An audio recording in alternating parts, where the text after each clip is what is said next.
வணக்கம் ஐயா. வணக்கம். அடர்ந்த காட்டுல இருக்கிறீங்க, உங்களுக்கு இதுவெல்லாம் பயமா இருக்காதா? இங்க கீழே சொன்னாங்க பார்த்தோம்னா சிங்கம் புலி அந்த மாதிரி எல்லாம் வரும், இப்போ கடை மூடிடும் 7 மணிக்கெல்லாம் அப்படின்ற மாதிரி சொன்னாங்க. இது குறித்து உங்களுக்கு எதுவும் பயமா இருக்காதா? இல்லை இல்லை, இங்கே அப்படி எங்களுக்கு எந்த பயமும் கிடையாது. மிருகங்கள் இருக்கத்தான் செய்யும், அது அதன் வழியே போகும், வழியே நடக்கும். நாங்கள் எங்கே பாதையிடும். ஓ, ஆக்சுவலாக நீங்கள் பிறந்து வளர்ந்ததெல்லாம் இங்கே தான்? எல்லாமே இங்கே தான். ஓ, பிறந்து வளர்ந்தது எல்லாமே பூர்வீகமே இதுதான். உங்கள் அப்பா எல்லாம் என்ன செய்துக்கிட்டு இருந்தாங்க? அவங்க வந்து பூர்வீகமே விவசாய வேலை தான், எங்களுக்கு சொந்தமாக விவசாயம் தான். மருத்துவம் பார்க்குறதெல்லாம்? மருத்துவம் பார்க்குற தொழிலாக தான் பார்த்து. எப்பவுமே தொழிலா? அதாவது எதுக்கு காசுக்காக? அப்படி இல்லை, காசுக்காக கிடையாது. அன்னைக்கெல்லாம் எங்கள் அப்பா காலத்தில் எங்கள் தாத்தா காலத்தில் காசுக்காக கிடையாது.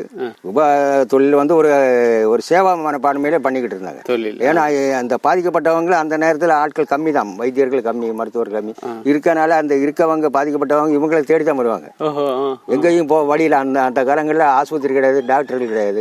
அப்ப அந்த நோயாளிகளும் பாதிக்கப்படுறவங்க இந்த இருக்கக்கூடிய 1-2 தெரிஞ்ச வைத்தியர்கள் இருப்பாங்க. அவங்களை தேடி வரும்போது அவங்க வந்து அந்த காலத்தை துட்டதெல்லாம் பெருசாக பார்க்க மாட்டாங்க.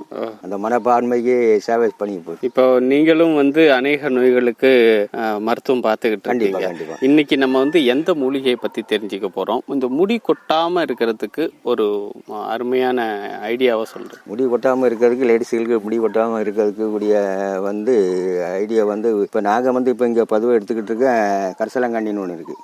அந்த கரிசலாங்கண்ணி பச்சிலை இருக்கு.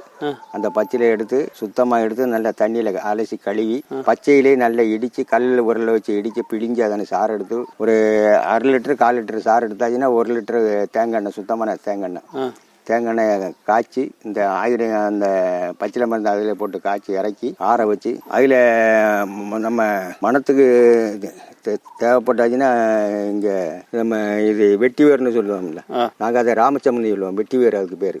அதனுடைய வேர் அந்த ஆயிலில் போட்டு விடுதாச்சுன்னா கமகமகன்னு தலைமுடியில் தேய்க்கும்போது மனம் அடிக்கும், நல்லா மனமாக அடிக்கும். அதுவும் தலைக்கு ஒரு குளிர்ச்சியாக உள்ளதான், குளிர்ச்சியானதான் இது. அப்படி இன்னும் 2-3 பச்சிலை மருந்து அதோட சேர்ந்து தலைக்கு குளிர்ச்சியாக உள்ளது. இல்லை, இப்போ நான் வீட்டில் செய்கிறேன்னு வச்சிங்களேன், என்னென்ன வாங்கி எவ்வளோ போட்டு செய்யணும்? 1 லிட்டர் தேங்காய் எண்ணெய், சுத்தமான தேங்காய் எண்ணெய் வாங்கிடுங்க. கரிசலாங்கண்ணி இது தைல சாறு வந்து பச்சையில சாறு வந்து ஒரு 1/4 லிட்டரு வேணும். ஒரு 1/4 லிட்டரு. ஓகே.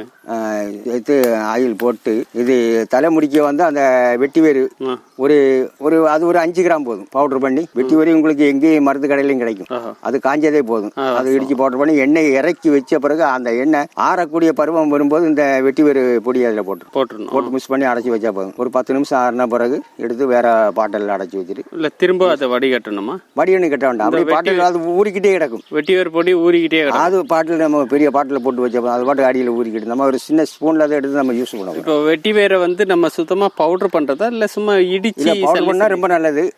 இடிச்சு தூள் போட்டாச்சுன்னா நீங்க சொன்ன மாதிரி அதை வடிகட்டி எடுக்கணும். இல்ல, இப்போ நான் பவுடர் பண்ணி அந்த எண்ணெய்க்குள்ளார போட்டுட்டேன்னா எனக்கு தலையில தடவும் போது ஒரு மாதிரி சில்லியா இது மாதிரி தெரியாதா? இப்போ அது உனக்கு அந்த பாட்டில் அடியில தங்கி இருக்காது, அடியிலே தங்கிடும். அந்த பாட்டில் அடியில தான் இருக்கும். சரி, நம்ம ஸ்பூன் போட்டு எடுக்க போறோம்.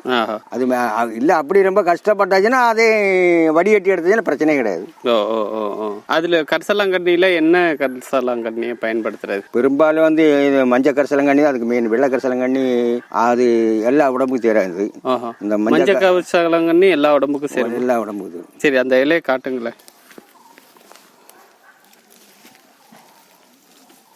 இது மஞ்சள் கரிசலாங்கண்ணி. இதுதான் மஞ்சள் கரிசலாங்கண்ணியில எப்படி கண்டுபிடிக்கிறது? இது வந்து ஒரு ஸ்மெல் இருக்கும். இது இந்த மாங்காய் மாதிரி ஒரு ஸ்மெல் இருக்கும். ஆமா, இந்த ஸ்மெல்ல கண்டுபிடிக்கலாம்.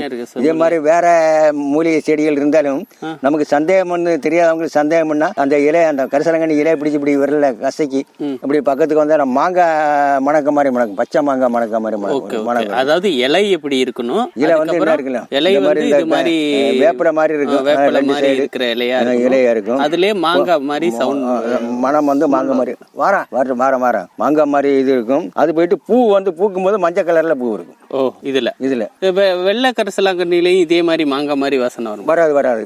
அது இவ்வளவு பெருசா இருக்காது, சின்ன இருக்கு, மாங்காய் மாதிரி இருக்கு. இது ஒண்ணுக்கு அந்த மனம் இருக்கு. சூப்பர். இந்த எண்ணெயை நம்ம வந்து தயார் பண்ணி வச்சுக்கிட்டாலே போதும் இல்ல?